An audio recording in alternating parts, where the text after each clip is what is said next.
Bonjour à tous, nous sommes sur le stand de UPSADIF et d'EPSAD avec Jérémy Robiol.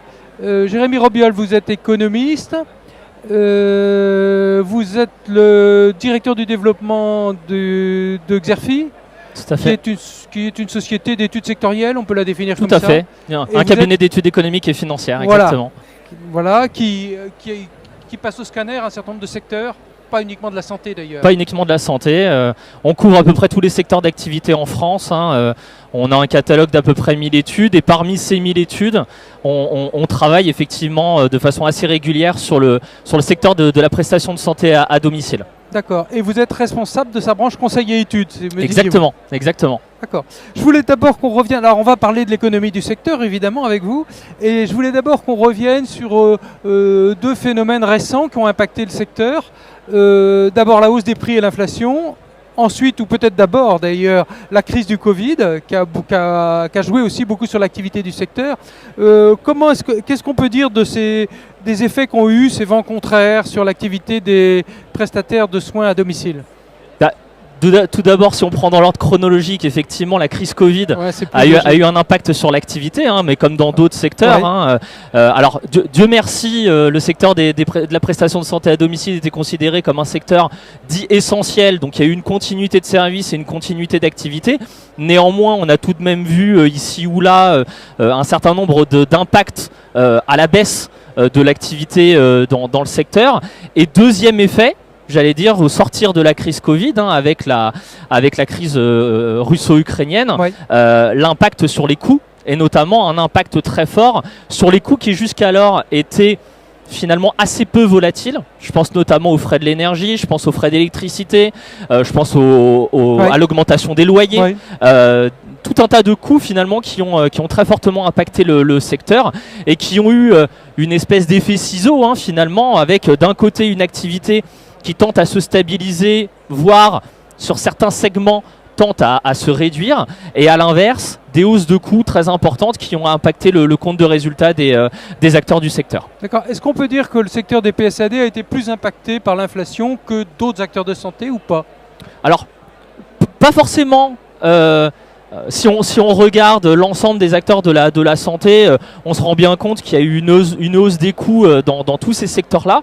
En revanche, la composante transport et notamment la composante déplacement étant une composante importante dans le secteur de la prestation de santé à domicile, l'augmentation du carburant et l'augmentation des coûts de transport a conduit effectivement à une hausse un tout petit peu plus importante des coûts dans le compte de résultat des sociétés. D'accord, un peu comme certains professionnels de santé de ville. Exactement, Toute proportion gardée, quoi. Confrontés exactement au même problème de déplacement et de frais de transport, tout à fait, ouais.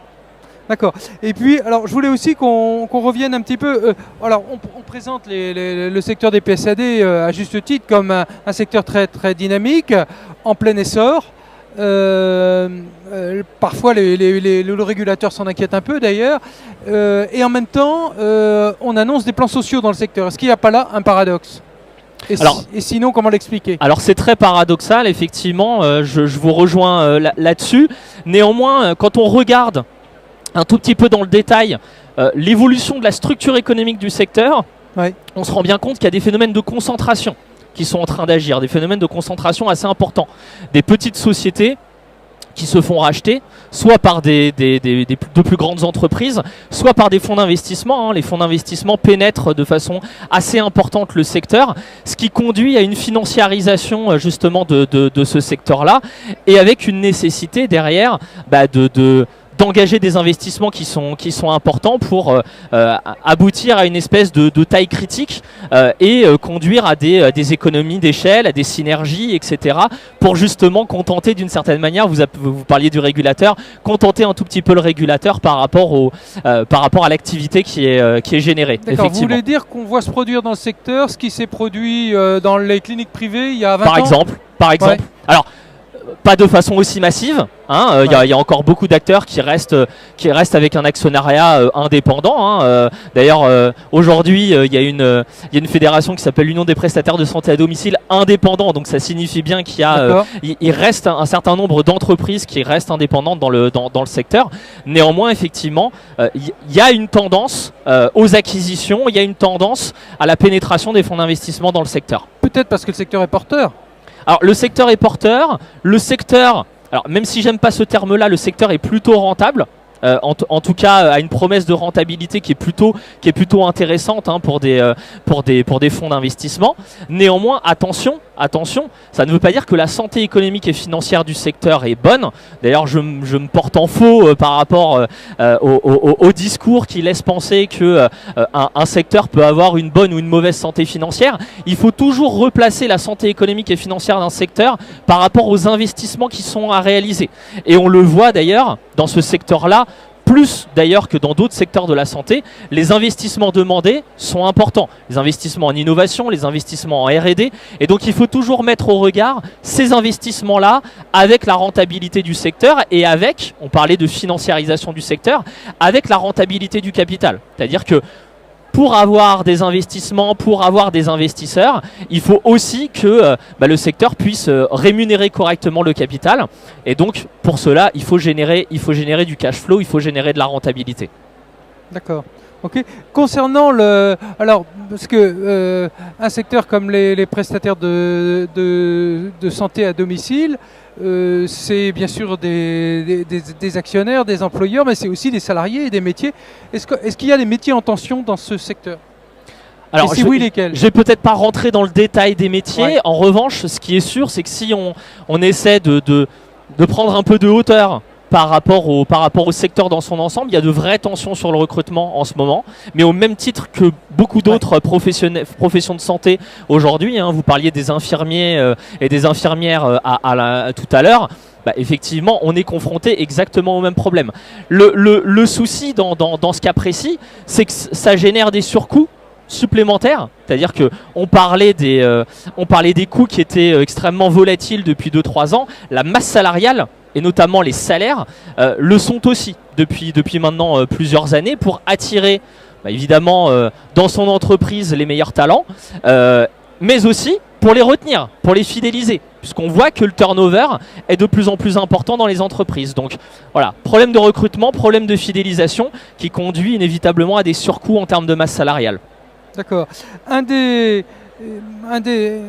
sujets qui agite le secteur aussi, c'est quel mode de rémunération et de régulation adopter. On a l'impression que par moment l'essor du secteur inquiète un peu les pouvoirs publics. Est-ce qu'il existe un mode de régulation qui pourrait à la fois contenter les PSAD et rassurer les pouvoirs publics? Alors c'est bien que vous en parliez, parce que de ce point de vue-là, la prestation de santé à domicile est plutôt vertueuse. C'est-à-dire qu'il y a de vrais échanges, de vraies négociations qui s'opèrent entre d'une part le ministère de la Santé et d'autre part les représentants des syndicats professionnels, FEDEPSAD et UPSADI en tête. Ce qu'on a fait chez Xerfi l'an dernier, c'est qu'on a travaillé sur des index de revalorisation tarifaire, notamment pour essayer de montrer justement qu'au cours de ces dernières années, les coûts avaient sensiblement progressé dans le secteur. Si on regarde uniquement l'année 2022, par exemple, que ce soit le maintien à domicile, que ce soit la PNI, toutes ces activités-là, leurs coûts ont augmenté entre 4 et 5% par an. D'accord, notamment sous l'effet de ce que je disais, à savoir hausse du carburant, hausse des consommables, hausse de la masse salariale.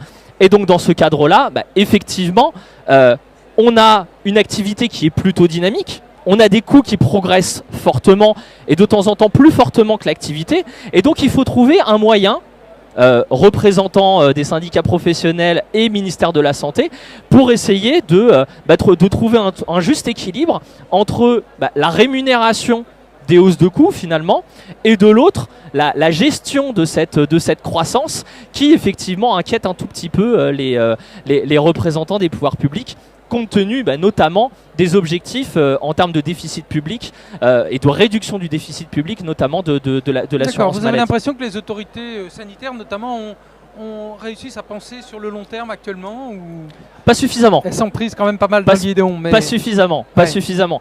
C'est aussi lié au fait des changements de gouvernance. On le voit, le ministre ou la ministre de la Santé change quasiment tous les ans depuis maintenant 3 ou 4 ans. Donc c'est difficile d'avoir une espèce de continuité dans la négociation. Alors bien sûr, il y a la Direction Générale de la Santé qui assure ce rôle de continuité, mais néanmoins c'est difficile d'avoir une négociation qui soit pluriannuelle sur ces sujets-là.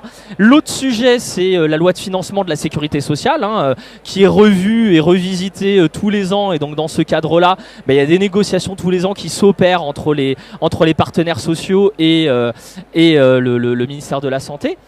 Et donc dans ce cadre-là, nous, avec les représentants des professionnels, on a essayé de regarder quel pourrait être justement un bon index qui permette justement de tenir compte à la fois de ces hausses de coûts de long terme, et de l'autre de la dynamique d'activité, là encore à long terme, pour effectivement avoir et donner surtout plus de visibilité aux entreprises qui en ont vraiment besoin. Je rappelle, les entreprises qui interviennent dans ce secteur sont des entreprises privées, donc elles ont besoin d'avoir de la visibilité, et elles ont besoin aussi de pouvoir faire des business plans, des plans stratégiques à 3-5 ans, et donc impossible dans le cadre d'une négociation uniquement annuelle de pouvoir raisonner à 3-5 ans. Bien sûr, d'accord. Merci beaucoup Jérémy Robiol. Avec plaisir. Bientôt. À bientôt.